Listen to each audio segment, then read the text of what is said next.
거기 사는 증시 각도기. 안녕하세요, 증시 각도 TV 시청자 여러분, 투자자 여러분, 도기 마을 여러분, 10만 금연사 여러분 모두 반갑습니다. 3월 26일 목요일 한국마을로 찾아뵙게 된 각도기 곽산준입니다. 네, 자, 우리는 불안해하고 있어요. 미국은 큰 소리를 치고 있으나 결국 그게 오늘 시장의 핵심적인 흐름이었다라고 보시면 되겠습니다. 미국에서 아무래도 가격 관리를 잘해서 가격 변동이 그렇게 크진 않습니다. 물론 가솔린 가격이 떨어졌다 다시 좀 올라왔고, 그 다음 유가들도 약 3%의 상승을 다시 보여주고는 있습니다만, 일단 어느 수준에선 관리는 되고 있는데 우리가 옆에서 보니까 해결은 안 되고 있는 거잖아. 관리만 되고 있고.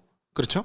그러다 보니까 이 아시아권은 계속 지금 불안한 거예요. 오늘 그 대표적으로 볼 수 있는 게 유가의 흐름 보시면 그 5분 차트 흐름을 한번 볼게요. 오늘 하루 종일 올랐어요. 뭐 많이 올랐다기보다도 하루 종일 올랐다는 점이 있는데 좀 길게 볼게요. 자, 이렇게 올랐어요. 오늘 하루 종일 올랐죠.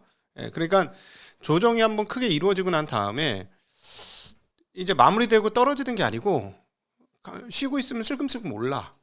그래서 고점에서 떨어지려고 하다가 다시 오르고, 떨어지려고 하다가 다시 오르고 하는 이런 흐름들이 지금 계속되고 있습니다. 그러니까 이 아시아권은 계속 불안한 거예요. 그러면 이제 저기 끝나고 저녁이 되어서 미국으로 이제 시간이 넘어가면 뭐냐면 자꾸 또 마사지를 해줘. 이제 거의 끝나가요. 거의 끝나가. 이렇게 얘기하면서 괜찮나? 뭐 이런 생각을 해주니까 떨어지다가 말고. 근데 이제 미국도 좀 눈치를 까가지고 옛날 같았으면 괜찮아, 다 끝났어요 이러면 바로 올리는데 바로 올리지도 못하고 하는 흐름들이 지금 애매한 형국들이 나타나고 있습니다. 그리고 지상군이 언제 파병될지 모르는 상황이고, 뭐 하루구성 거의 다 도착했다는 얘기도 들리고 막 그런 상황이니까, 자, 과연 그거까지 좀 확인을 하고 싶은 투자자들의 생각이 상당히 있는 거고, 거기에 따른 불안감들이 있고, 또 외국은 외국인대로 돈이 좀 필요하고 그쪽 가격이 계속 떨어지고 있잖아요. 미국 주식시장은 지금 연초 대비로도 계속 떨어졌기 때문에 레버리지 풀로 지르는 사람들은 돈이 좀 필요할 겁니다. 그러면 어떻게 됩니까? 한국에서 계속 그 먹은 돈 찾아가는 그런 상황들이 지금 지속되고 있다라고 볼 수 있어요. 오늘 외국인 매매 동향, 개인 외국인 주체별 매매 동향 살펴보도록 하겠습니다. 여전히 개인들이 엄청나게 시장을 사주고 있습니다. 3조 원대의 매수를 해준 반면 외국인들은 그만큼 매도를 했습니다. 3조 원이나 매도를 했고요. 저 3조 원 매도 중에 상당 부분은 전기전자에 집중되어 있습니다. 뭐 너무나 뻔하죠. 어디 전기전자일까요? 제일 잘 팔리는 전기전자입니다. 어딜까요? 봅시다. 자, 순매도 종목들 확인을 해보면 외국인들은 삼성전자, 하이닉스, 현대차 제일 잘 팔리는 놈들 팔고 있는 거고요. 오늘은 또 기관들도 그쪽 매도에 조금 동참하는 흐름들을 보여주었습니다. 그럼 결국 저거 누가 샀겠어요? 매수는 뭐 당연히 매수 쪽은 개인이 샀겠죠. 삼성전자, SK 하이닉스 등등은 개인이 산 겁니다. 뻔히 개인이 사게 되니까 저기 보세요. 그 거래 규모가 삼성전자 2조 원을 샀고 하이닉스 1조 원 샀어. 어마무시하게 샀고, 일단은 지금 지수가 떨어지면 개인들은 시장을 긍정적으로 바라보면서 코덱스 200, 레버리지 뭐 이런 걸 사고 있습니다. 근데 이제 오르면 또 바로 수익 실현하기도 하는 그런 모습 또 확인할 수가 있겠습니다. 자, 시장 전반적인 흐름 한번 살펴보죠. 거래소와 코스닥 오늘 모두 뭐 아침에는 뭐 그냥 그저 그렇게 시작을 했다가 시간 지날수록 줄줄줄 흘러내리는 그런 양상을 보여주었어요. 보시면 거래소하고 오늘은 궤적이 거의 비슷합니다. 단 어느 시점에서 시작했느냐만 틀렸지, 좀 코스닥은 높은 시점에 시작했고 거래소는 낮은 시점에 시작했다가 계속 줄줄 흘러내렸습니다. 하루 종일 아까 보셨다시피 외국인들의 매도가 집중됐기 때문입니다. 오늘 거래소에서는 오른 종목이 374개, 내린 종목이 1290개, 시가총액은 그래서 잘못 말했는데 226개가 올랐고 662개가 떨어졌고요. 코스닥을 제가 잘못 말씀드렸는데요. 시가총액은 4,497조로 약 4,500억 조 정도가 되고 있습니다. 코스닥 시장에서는 374개가 오르고 1,290개가 떨어졌어요. 시가총액은 616조의 거래가 되고 있는 흐름 확인해 볼 수 있겠습니다. 오늘 그 시가총액 상위 종목들이 대부분 꽤나 많이 떨어졌고요. 그리고 재미난 거는 SK 하이닉스 궤적을 증강해서 보여주는 건 SK 스퀘어입니다. 스퀘어가 계속 빠지는데, 스퀘어 지금 시가총액이 오늘 80조 가까이 되었는데요. 한 증권사에서 스퀘어 이제 드디어 주주 환원도 한다 하고 막 리포트를 내서 최근에 좋았던 흐름들을 계속 보여줬는데, 저는 조금 유감입니다. SK 스퀘어는 그냥 하이닉스에 그냥 뭐에 사긴 한데 그 주가는 따라지야 보니까 그런 흐름들을 계속 보여주거든요. 근데 뭐 주주환원 한다고 해도 별로 주주환원 규모도 크지 않아요. 이 회사 시가총액이나 이런 걸 감안해 보면 뭐 자소각이나 이런 것들 하는 거 보면 뭐 그렇게 규모도 크지 않고 좀 그렇습니다. 그래서 여러분들 꼭 기억하셔야 될 게 스퀘어는 하이닉스 몫이 너무나 크기 때문에 저거 두 개 더블 카운팅 되고 있는 거예요. 그거 꼭 감안하셨으면 좋겠습니다. 그러니까 한국의 대표 기업이 이렇게 더블 카운팅에 노출되었다는 점은 참으로 안타까운 점이 아닌가 그런 생각이 듭니다. 네. 자, 업종별 동향이 보시면 오늘은 대부분의 업종들이 다 빠졌습니다. 대부분의 업종은 빠졌고 보험 업종 좀 많이 빠졌고요. 네, 금융 그동안에 많이 올랐던 건설 이런 쪽, 그다음 증권도 오늘 꽤나 빠지는 그런 모습 보여주었습니다. 자, 그다음에 그 환율 동향 살펴보도록 하겠습니다. 환율이 달러가 아침보다 조금 더 올랐어요. 99.66. 그리고 원화는 1,503원, 엔화는 159.4. 그다음에 중국 위안화도 6.90. 그래서 어제보다도 조금 오른 상태를 계속 유지하고 있는 모습 확인할 수 있겠습니다. 자, 국채금리 어떻게 됐을까요? 국채금리는 2년물은 그동안에 많이 뻥뻥 올라갔던 2년물 2.4bp 떨어졌습니다만 5년, 10년, 20년, 30년물은 여전히 올라가고 있습니다. 국채금리가 떨어지지 않고 있는 이런 상황입니다. 그래서 긴급조치가 나왔습니다. 어떤 긴급조치가 나왔냐면 바이백 되사주는 걸 바이백이라고 하는데요. 정부가 자기네가 발행한 국채를 사준 겁니다. 그러니까 내가 채권 좀 발행할게요 하고 채권 발행하잖아. 그럼 만기가 도래야 해서 그냥 현금 갚는 거는 그냥 만기 도래로 만기 상환으로 끝나는 건데 중간에 이렇게 사주는 거를 바이백이라고 합니다. 이 바이백을 실시합니다. 규모가 꽤 큽니다. 5조 원 정도 수준의 바이백을 실시를 하는데요. 3월 27일 날 2조 5천억 할 거고요. 그 다음에 4월 1일 날 또 2조 5천억 할 겁니다. 이런 바이백을 한다는 건 뭐냐면 채권 시장이 지금 난리가 났다는 것이죠. 네, 여기에 증시안정기금 쓰이나? 그건 아니겠지? 네. 자, 어쨌든 5조 원 정도의 자금 들어가고요. 저는 이거는 뭐 바람직할 수 있다라고 생각을 합니다. 그렇다고 이제 주식시장에 떨어져서 주식 사주는 건 조금 애매하고요. 이 정도 떨어져가지고 주식 사주는 거는 나 물렸으니까 좀 사줬으면 좋겠어로 생각할 수도 있지만 그건 아닙니다. 그렇게 가는 건 아니에요. 원칙은 원칙대로 가야 되는 거니까 사실상 지금 조금 빠졌습니다만 이건 일상적 수준이기 때문에 뭐 그렇다고 볼 수는 없는 상황이고요. 그리고 또 하나 한국이 요즘 돈을 많이 벌긴 번 모양이에요. 바이백도 하지만 외채도 상환하는 상황이 벌어지고 있습니다.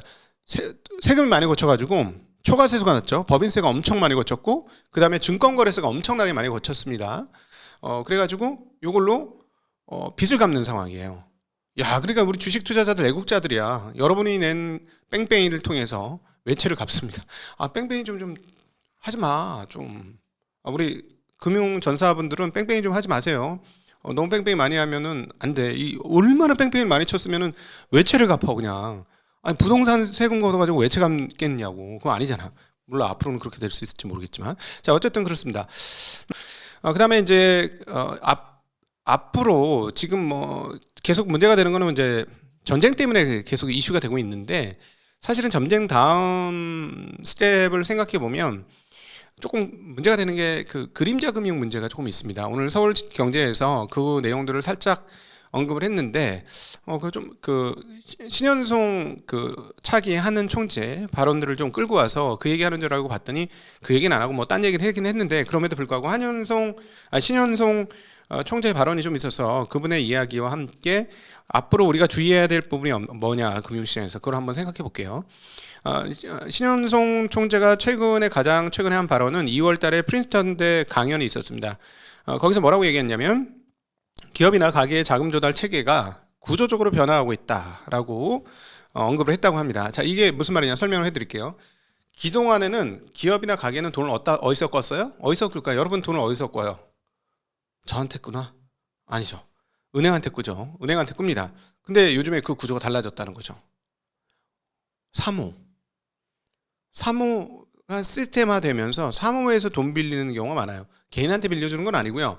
기업들한테 빌려준다는 것이죠. 미국 같은 경우 어디다 많이 빌려줬습니까? 이번에 사모 대출에 문제가 되고 있는 게 소프트웨어 업체한테 많이 빌려줬죠. 그리고 일부 데이터 센터 새로 짓는데도 많이 빌려줬습니다. 그리고 일본은 아마도 기업들의 채권 발행에 참여하기도 했겠죠. 등등등.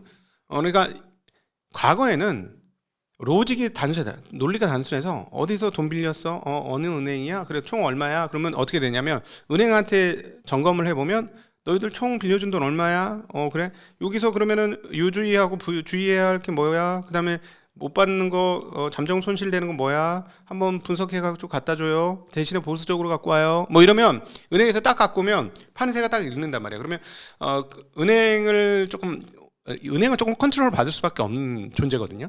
그러면 이거 너무 위험 많이 노출됐으니까 이거 좀 줄여요. 앞으로 늘리지 마세요. 뭐 이런 얘기를 하면서 관리가 됐는데 문제는 뭐냐? 은행 밖의 세계가 너무 커졌다는 얘기입니다. 은행 밖의 세계가 너무 커져서 문제가 되는데 한국 같은 경우도 여기서 이제 서울경제 기사에서는 뭐라고 했냐면 한국의 그 비은행권 자산 사이즈가 비은행권에서 조달한 자금 비중 사이즈가 GDP의 2.4배 정도 된다고 하죠. 6,200조 원. 예. 여기는 머니마켓 펀드, 채권형 펀드, 증권사의 한매 조건부 채권 뭐 등등이 들어간다고 합니다. 그래서 향후에는 그 은행권 사이드에서의 문제보다도 이런 쪽에서 문제가 발생하지 않겠는가 하는 그런 문제 제기였어요. 이거는 향후에 우리가 이번 전쟁 끝나고 좀 주의를 해야 될 부분인데 제가 보기에는 한국보다는 미국입니다. 미국이 심각하고요. 한국은 이것과 관련해서는 사실은 주식은 규모가 크지 않아서 이렇게 뭐 몇천 조 이렇게 될 수가 없고요. 오히려 부동산이 문제죠. 규모는 천조 단위 이상의 규모는 부동산 쪽에밖에 없습니다. 한국은 그쪽이 문제니까 그 관리가 잘 돼야 될 건데 신현송 그 신임 총재 후보자가 이 부분에 대해서는 잘 알고 있기 때문에 뭐 잘 정리를 해주시지 않겠는가. 근데 너무 급하게 정리를 하면 또 문제가 되니까 어떻게 될지는 좀 지켜봐야 될 것 같습니다. 자, 그 대대적으로 지금 원자재 가격 상승에 의한 물가 부족 상태가 계속해서 발생하고 있습니다. 여러 가지 이슈들이 있는데요. 갑자기 수액이 부족해요라고 해서 주사액 맞는 거 있잖아요. 누워서 이렇게 맞는 거 병원 가면 이렇게 맞는 거 있잖아요. 그걸 뭐라 그러지? 링거 한 대 맞으러 왔어요. 뭐 이런 거 있잖아. 요즘에는 뭐 감기 걸려도 맞고 막 그런 거. 이게 없대. 그래서 아니 이게 지금 석유하고 무슨 상관이야? 라고 봤더니 내용인즉슨 주사액을 담을 포장재가 없다는 겁니다. 예. 주사액을 담을 포장재가 없어. 왜? 이게 어디서부터 시작되죠? 나프타 폴리에틸렌 여기서부터 시작하는 겁니다. 플라스틱과 이런 쪽은 나프타 폴리에틸렌 이쪽에서 하는데 이게 지금 가격이 장난 아니게 뛰었다라는 것이죠. 가격이 50% 100%씩 막 이렇게 뛰어버리니까 이쪽이 계속해서 문제가 된다. 뭐 지난번에 이제 비닐 얘기도 나왔는데 이제는 뭐 그 휴지까지 넘어가고 있습니다. 일본 같은 경우는 휴지 사재기 조짐이 보여지고 있다라는 얘기가 들고 있어요. 그러니까 그 사람들이 그 대형 마트에 가가지고 뭐를 사냐면 딴 건 안 사고 휴지만 사는 거예요. 휴지만. 왜 그러냐면 과거 73년도 오일 쇼크 당시에 유가가 올라가서 휴지 공장이 그 멈출 수 있다는 얘기로 휴지 사재기가 한번 있었다는 거예요. 그래서 또 그런 일이 지금 벌어지고 있다라는 소식인데요. 근데 그 일본에서는 제재연맹에서는 종이 여유 있어요. 충분히 여유가 있으니까 즉각적인 차질 없다라고 얘기를 하는데 제가 이렇게 보니까 이쪽에서의 문제는 뭐냐면 한번 그림 한번 보시면 지금 다들 휴지만 사고 있어요. 휴지만 사람들이. 근데 다들 막 휴지 막 이런 그런 상황인데 이쪽의 문제는 이게 석유하고 무슨 상관이야? 우리 석유하고 우리 휴지 만드나? 아니잖아요. 이건 종이잖아. 뻘뿌지요. 문제는 저겁니다. 운송비가 또 높게 늘어난 거야. 운송비가 지금 장난 아니게 올라갔다는 것이죠. 그러니까 폴리에틸렌 가격도 톤당 154만 원짜리가 234만 원까지 지금 올라가고 있는 것이고 덕분에 이제 에스폴리텍, 세렌 B&G, 한국 패키지 등 이 주가가 폭등을 했고요. 이제 종이 쪽도 종이 자체가 문제가 아니라 운송하는데 돈이 많이 들어서 물류비가 올라가지고 힘들다. 그래서 골판지 가격을 올릴 수밖에 없다라고 하니까 대형 포장, 한국 패키지, 테린 포장 등이 상한가 또는 급등하는 그런 흐름들 보여줬고요. 그 페인트 가격도 55% 인상한다. 그다음에 시멘트, 레미콘 가격도 상승시키겠다. 그다음에 뭐 이런 얘기가 나오고 있고 요소 가격도 톤당 2, 3배 가격이 급등하고 합성 소재인 TPU나 EVA 등도 가격 20% 이상이 올라간다는 그런 뉴스가 계속해서 나오고 있습니다. 야, 이게 금양은 말이야 원래 하던 거 그 발포제만 했었으면 요번에 괜찮았겠네. 괜히 2차전에 가다가 그냥 상장 폐지당하고 말이지. 자, 안 되는 거 해가지고 사람 많이 눈물 흘리게 하고 그렇게 하면 안 돼요. 네. 자, 어쨌든 우리나라만 이런 건 아니고요. 필리핀도 엊그저께 이제 국가 에너지 비상사태를 선포했고요. 대만도 에너지 위기 카운트다운을 열었다는 그런 소식이 들리고 있습니다. 자, 최고로 좋은 방법은 뭐냐? 그거는 안 쓰는 게 최고입니다. 자, 그리고 또 전쟁 관련된 물자들도 계속해서 부족한데요. 텅스텐 문제가 이슈가 되고 있습니다.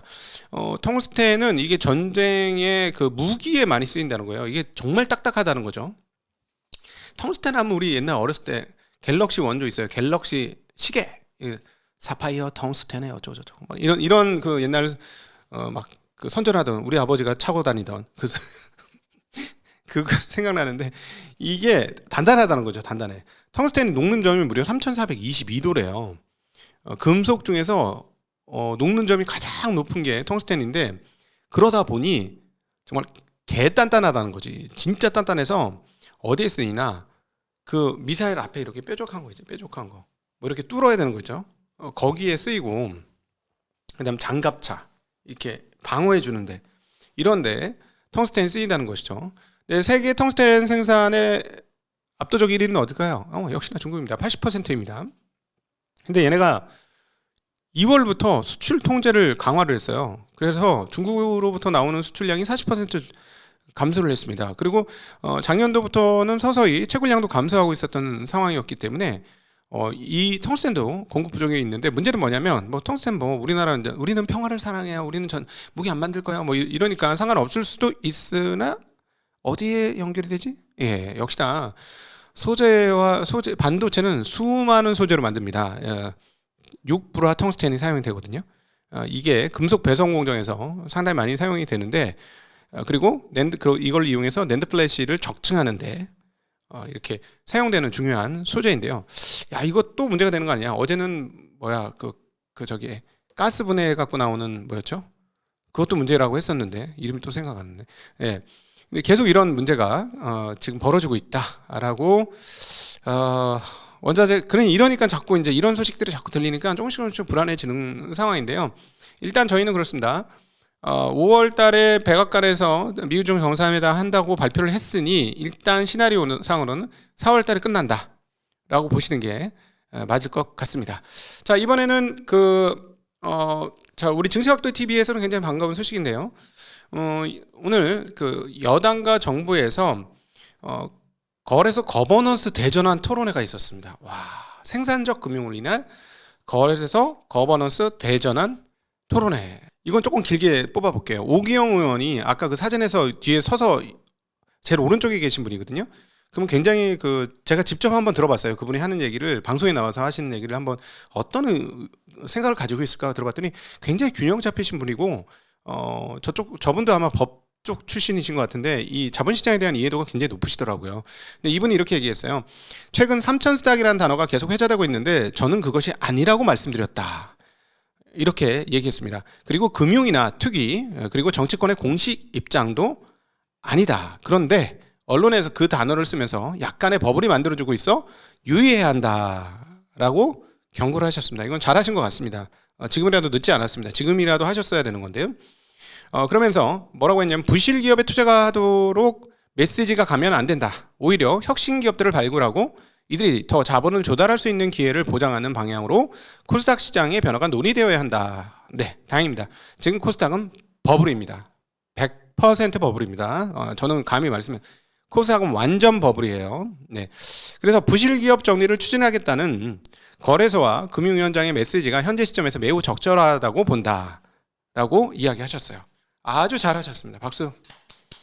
네, 지금 코스닥은 버블이고요. 이 상태로 가면 여러 사람 다칩니다. 절대 그렇게 가시면 안 된다는 거. 오래 가야지. 그리고 모두가 조금씩 잘 모르는 사람과 잘 못하는 사람도 시장에 참여함으로써 좋은 리턴 값을 얻어야 이 자본시장이 발전하고 선순환되는 거지. 이렇게 단기적으로 시세 뽑아서 뭐 삼천스탁 이런 얘기 해버리면 이거 그냥 불나방처럼 들어서 다 타 죽어요. 근데 이미 여러 타 죽을 상황으로 있다는 거. 자, 그래서 이건 진짜 아니다 계속 말씀드렸고 지금은 코스닥은 명백한 버블입니다. 예. 그나마 지금이라도 이런 말씀 해주셔서 너무나 감사하게 생각하고요.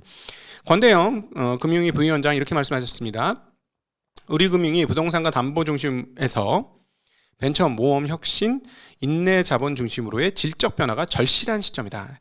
핵심 플랫폼인 거래소가 그동안 투자자와 기업의 기대에 부응해 왔는지, 독점적 구조의 안주에 자기 혁신의 부족함은 없었는지 냉철하게 판단할 필요가 있다라고 이야기를 했습니다. 한국거래소 부이사장 민경욱 부이사장은 코스닥 시장의 근본적 체질 개선과 투자자 신뢰 보호를 위해 역량을 집중하고 있다. 많은 기업의 원활한 성장을 지원하되 부실 기업은 신속하고 엄정하게 퇴출하는 다사다난 구조의 전환을 빠르게 진행하고 있다라고 이야기하셨습니다. 다들 문제를 잘 인식하고 계시고 한 교수님은 나와서 코스닥 3부제 가야 된다라고 말씀하셨는데 전 동의합니다. 코스닥 3부제 그리고 코넥스 조금 더 활성화 이게 맞습니다. 그래서 코넥스나 예를 들어 3부 리그에 있는 투자하는 거는 죽을 각오로 하고 투자를 해라. 금방 망할 수 있고 금방 퇴출될 수 있다. 이런 시그널을 좀 주는 것이 정말 필요하다라고 생각을 합니다. 어쨌든 이런 논의들이 이루어진다는 건 정말 감사한 일이고요.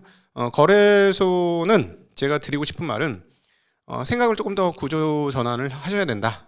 단순히 정부에서 나오는 거 잘 쫓아가서 잘 맞춰주는 같이 이렇게 박자를 맞춰주는 그런 개념으로 가시면 안 되고요.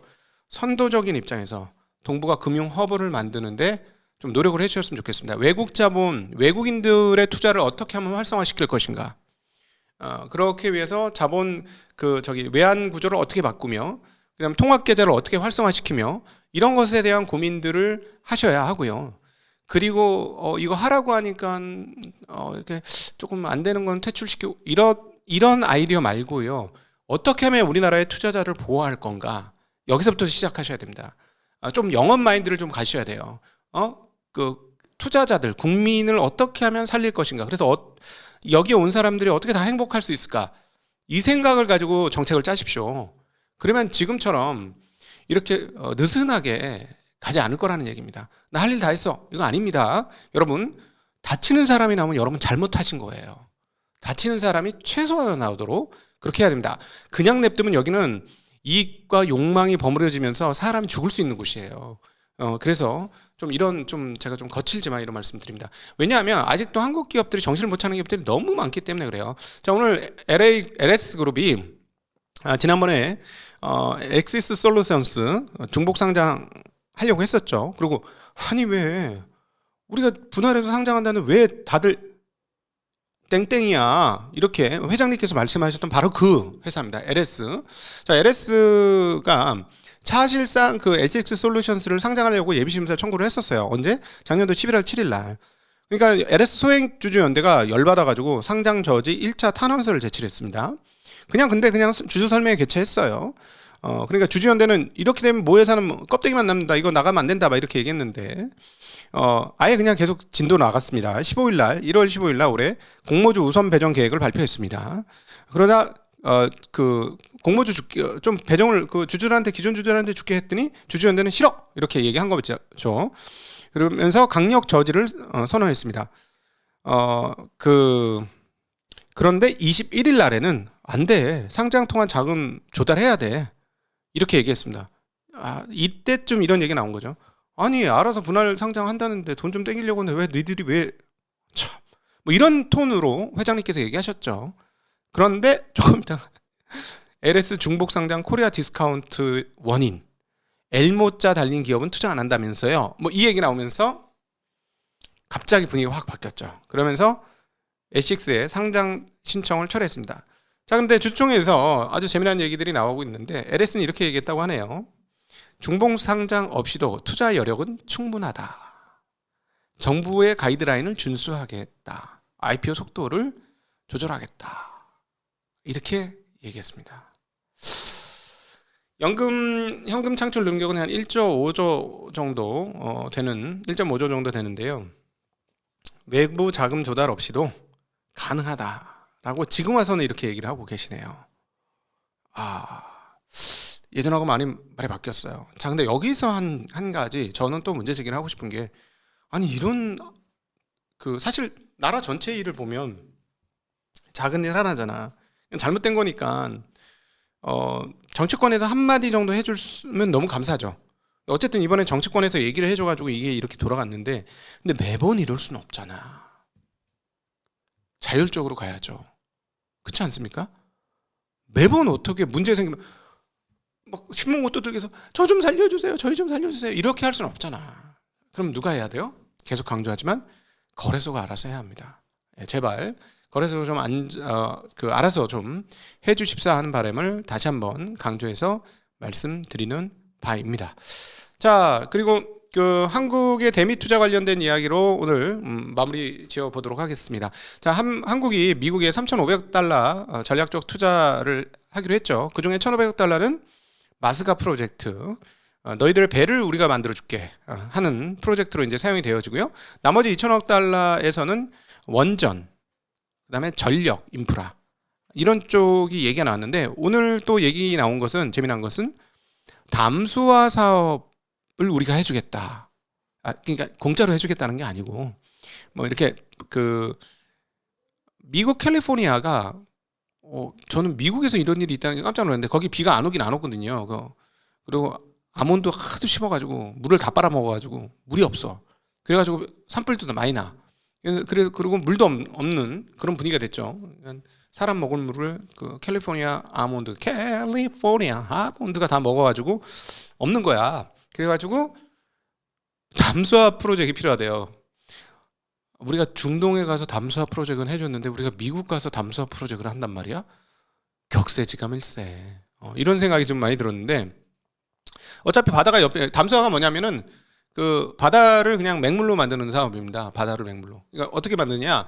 바닷물을 이렇게 해서 떠가지고 이렇게 쫙 가라앉히는 거. 소금을 가라앉혀가지고 위에 그냥 물만 싹 떠내는 거죠. 여러 차례 이걸 반복하겠지. 그럼 위에 진짜 물만 나오는 거죠. 그래서 필터링 해가지고 먹는 개념이고, 그 밑에 남아있는 물은 엄청 짠 물만 남는 거죠. 그래서 그걸 다시 바다로 내보내는, 이게 이제 담수화거든요. 근데 캘리포니아는 기본적으로 해안가라서 해안선이 무려 1280km입니다. 우리나라하고 게임도 안 돼요. 우리는 3면을 돌리면 되는구나. 맞아, 3면을 돌리면 돼요. 맞아요, 3면 돌리면 됩니다. 근데 어쨌든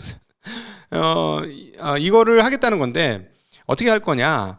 조인트 벤처 같은 걸 만들거나 지분형 투자 사업으로 이걸 진행하겠다라는 소식입니다. 그래서 담수화를 만들어주고 사용료를 계속 받겠다라는 그런 개념이죠. 자, 근데 캘리포니아가 어떤 동네입니까? 정말 그 환경보호에 관해서는 미국에서는 1번지인 나라, 그 지역 아닌가요?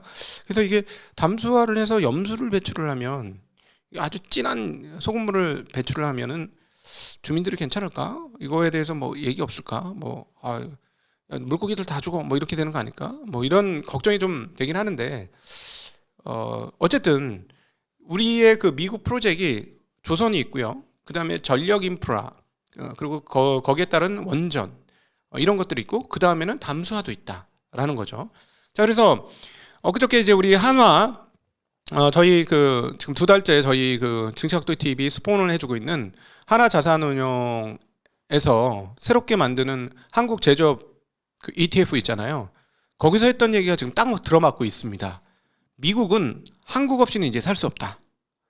걔네들 체력으로는 이제는 그 과거에 최강대국의 위치를 유지할 수 없다. 제조업이 완전 붕괴됐기 때문에 한국의 도움이 필요하다라는 거를 지금 한미 그 투자, 전략적 투자 건을 통해서 계속 확인하고 있는 대목이 아닌가 싶습니다. 자, 어쨌든 뭐 잘 되기를 바라고요. 그다음에 한국 시장 뭐 조정이 뭐 계속해서 나타나고 있습니다. 아마도 4월 9일까지는 이런 혼돈들이 계속 있을 것 같고, 주말이 아마 조금 걱정이 많이 되는 흐름들이 또 나타날 수도 있는 상황인데, 그럼에도 불구하고 똑같은 상황입니다. 미국은 확실하게 약점이 잡혔고, 이란한테 그걸 전 세계 모든 사람이 알고 있고, 금리는 더 이상 올리면 안 되고, 인플레이션도 더 이상 올리면 안 되기 때문에 유가도 계속해서 올라가면 안 되는 상황에 처해 있습니다. 전쟁에서 발을 빼려면 이란을 설득해야 되는 상황이고, 이란은 이빨을 꽉 물었습니다. 전쟁 보상을 확실하게 해달라고 요청을 하고 있고요. 서로 간의 주장은 완전히 다르죠. 미국이 얘기한 15개의 요구사항과 이란이 얘기하는 5개의 조항은 완전히 공통되는 점이 없습니다. 자, 과연 여기서 어떻게 포지션을 취할 것이냐. 자, 이게 중간선거가 말이죠. 6월 달에 있었으면 벌써 끝났어요. 제가 보기에는. 근데 중간 선거가 11월 달에 있으니까 아직 안 끝나고 있는 건데 뭐 전세 역전을 바라는 건지는 모르겠습니다만 이란을 저렇게까지 때려 부셔놓고 어떻게 해결해야 될지 그걸 우리가 다 걱정하고 있기 때문에 시장이 좀 조정받고 있는 거 아니겠습니까? 그럼에도 불구하고 우린 전쟁 당사국이 아니라는 점은 다시 한번 기억하시면 좋겠습니다.